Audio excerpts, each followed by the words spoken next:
Hey guys! Andito ako ngayon sa site. Nakikigulo. So, titingnan natin ngayon kung ano ang ginagawa nilang wall application. Tara! This is our Easy Granite and yung color nito is Oyster Bay. Naka-second coat na po ito.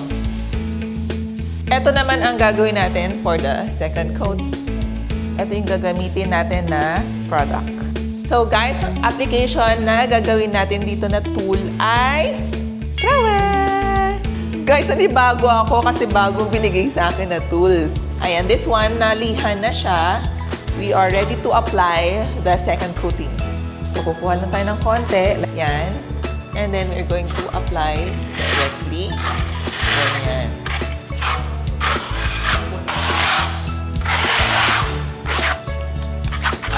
Ganyan lang siya kadali i-apply. So, ito guys, tatapusin ko to in just charot. Guys, tara, may papakita ko sa inyo. Ginawa lang namin to in just 2 hours. Tada! Sierra Madre inspired.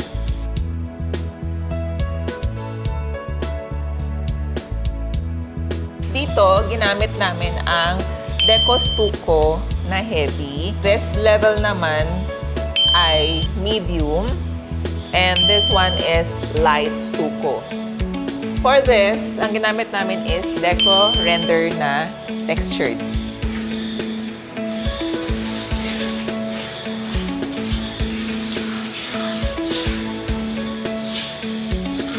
May papakita ko sa inyo. Yung buong flooring nito ay ginawang micro-topping. Tara, tingnan natin. Kinis, sobrang kinis niya. Tapos itong micro-topping may design na meron siyang little flakes na nilagay.